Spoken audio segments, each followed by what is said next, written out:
जय हिंद दोस्तों, स्वागत है आपका अपने YouTube channel trail blazer the study point में।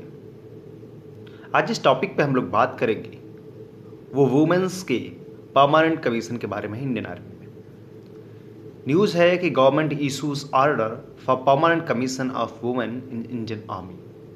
अभी तक वुमेन्स को 60 सर्विस कमीशन मिलता था। इसको लेकर काफ़ी समय से जद्दोजहद चल रही थी और सुप्रीम कोर्ट ने फैसला भी दिया था कि महिलाओं को भी परमानेंट कमीशन मिलना चाहिए।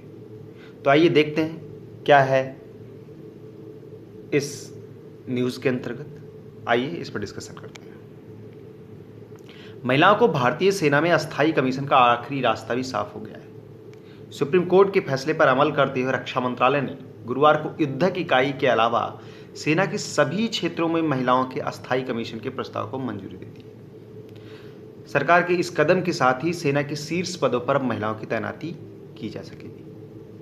तो अभी तक ये चीज़ें नहीं थी क्योंकि 60 सर्विस कमीशन था, कुछ समय के लिए इनको रखा जाता था सर्विस पे, उसके बाद ये रिटायरमेंट इनको मिल जाती थी।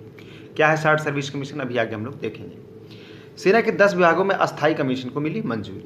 क्या है, रक्षा मंत्रालय की ओर से जारी आदेश के अनुसार 60 सर्विस कमीशन यानी SSC की महिला सैन्य अधिकारियों की सेना के सभी 10 इकाइयों में अस्थायी कमीशन की इजाज़त दे दी गई। सुप्रीम कोर्ट में जब एक केस चल रहा था तो एक बार सरकार ने ये कहा था कि सिर्फ 2 कमीशंस में हम लोग इनको रख सकते हैं। फिजियोलॉजिकल रीज़न भी बताया था, बॉडी स्ट्रक्चर भी बताया था रीज़न, कि कुछ कारण हैं जिनकी वजह से हम महिलाओं को नहीं रख सकते। बाद में सुप्रीम कोर्ट ने इस पर यह कहा कि आप अभी भी जेंडर अनइक्वलिटी की बात कर रहे हैं आज 21वीं सदी में, तो ये चीज़ें सही नहीं हैं और सरकार को इस पर फटकार लगाई थी।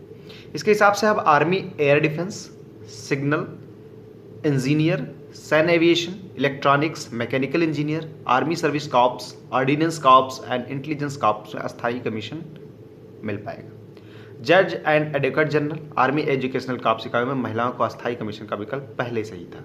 यही 2 पहले से बात की गई थी। महिलाओं को उनका हक देने संबंधी अधिसूचना पर सेना ने बयान जारी कर कहा कि भारतीय सेना सभी महिला अधिकारियों को देश सेवा का मौका देने के लिए पूरी तरह से तैयार है। रक्षा मंत्रालय की आधिकारिक मंजूरी के बाद महिला अफसरों को बड़ी भूमिका निभाने का अब अधिकार मिल गया है, क्योंकि अब इन्हें रिटायरमेंट नहीं मिलेगी जल्दी और इन्हें पूरी रिटायरमेंट जब तक इनकी जितना पुरुषों के लिए है उतने तक इनको सेवा करने का अवसर मिलेगा। इस प्रक्रिया को आगे बढ़ाने के लिए सेना मुख्यालय ने अस्थायी चयन बोर्ड बनाने की पहल भी शुरू कर दी। 60 सर्विस कमीशन की सभी महिला अधिकारियों को अपेक्षित दस्तावेज पूरे करने के लिए चयन बोर्ड जल्द से जल्द गठित किया जाएगा।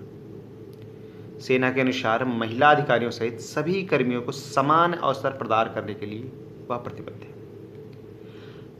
हालांकि एक बात अभी और बोली गई है कि अग्रिम मोर्चे की युद्ध ऑपरेशन से जुड़ी इकाइयों में महिलाओं को अस्थायी कमीशन से अलग रखा गया है। सुप्रीम कोर्ट ने भी अपने फैसले में कॉम्बैट जो ऑपरेशन है उसमें महिलाओं से को अलग रखने की राय दी थी। ये सही भी है कि अग्रिम मोर्चे पर अभी भी थोड़ा सा डिफेंस, क्योंकि हम कभी नहीं चाहेंगे कि हमारे देश की महिलाएं कभी भी दुश्मनों के हाथ लगें, पकड़ी जाएं या ऐसा कुछ रोल हो, तो इसलिए इसमें थोड़ा सा रखा गया कि अभी वो लोग युद्धक ऑपरेशन में काम ना करें। 60 सर्विस कमीशन के तहत महिला अधिकारियों को शुरू में 5 साल की अवधि के लिए लिया जाता है। तो 5 साल काम करने के बाद जो 14 साल तक बढ़ाई जा सकती है मैक्सिमम। लेकिन अस्थायी कमीशन जब उन्हें मिल जाएगा तो सेवानिवृत्ति की उम्र तक सेवा की अनुमति देगी। वायु रक्षा, इंजीनियरिंग, सिग्नल और सेवाओं जैसी विभागों के लिए सेना 60 सर्विस कमीशन के तहत महिला अधिकारियों की भर्ती करती है और वह अधिकतम 14 वर्षों तक सेवा दे सकती है। तो 60 सर्विस कमीशन क्या होता था, 5 साल तक लिया जाता था पहले और उनको प्रमोट करके बाद में 14 साल तक किया जाता था। उसके बाद 14 साल बाद रिटायर हो जाती थी। लेकिन जब परमानेंट कमीशन उन्हें मिलेगा तब वो रिटायरमेंट की अवधि तक सेवा दे सकेगी सेना। पिछले साल रक्षा मंत्रालय ने signal, engineering, army aviation, army air defence और इलेक्ट्रॉनिक्स और मैकेनिकल जैसे विभागों में महिलाओं को अस्थायी कमीशन देने के लिए सैद्धांतिक रूप से फैसला लिया था।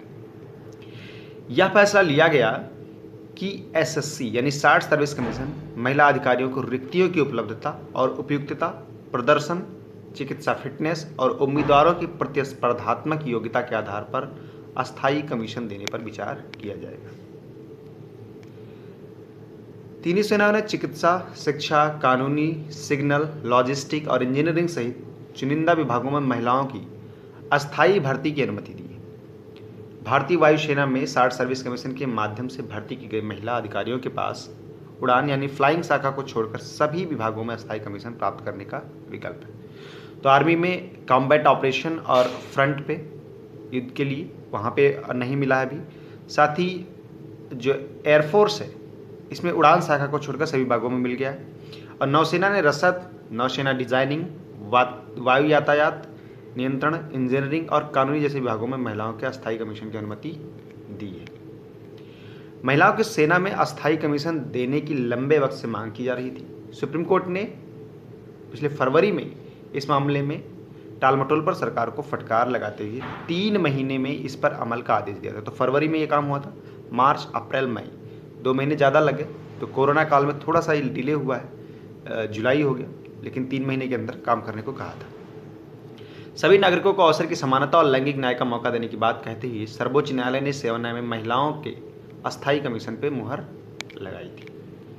इससे पहले दिल्ली हाईकोर्ट ने 2010 में ही महिलाओं के अस्थायी कमीशन के मामले में फैसला दिया था। केंद्र सरकार ने इसे लागू करने की बजाय 2019 में सुप्रीम कोर्ट में चुनौती दी थी, लेकिन सर्वोच्च न्यायालय ने केंद्र की दलीलों को खारिज करते हुए महिला सैन्य अफसरों को उनका वाजिब हक देने का आदेश दिया। तो काफ़ी लंबे समय से ये केस चल रहा था।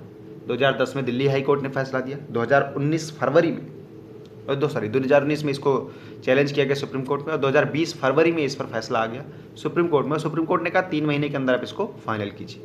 तो सरकार ने अब जाकर इसको ऑर्डर इश्यू कर दिया कि हाँ आप लोग परमानेंट कमीशन दीजिए। तो अब महिलाएं भी सर्वोच्च पदों पर जा पाएंगी। आई होप आप लोगों को इस वीडियो में कुछ जानने को मिला होगा, कुछ सीखने को मिला होगा। और वीडियो अच्छा लगे तो इसे लाइक करें, ज़्यादा से ज़्यादा शेयर करें। साथ ही अपने फीडबैक कमेंट बॉक्स में ज़रूर दें कि वीडियो कैसा लगा और उसमें क्या सुधार की आवश्यकता है। जिन लोगों ने अब तक चैनल को सब्सक्राइब नहीं किया है, जो लोग चैनल पर नए हैं वो लोग चैनल को सब्सक्राइब कर लें। साथ ही बेल आइकन को जरूर प्रेस कर दें, जिससे आने वाली वीडियोज़ की नोटिफिकेशन आप तक पहुँचती रहे। Thank you, thanks for watching. जय हिंद।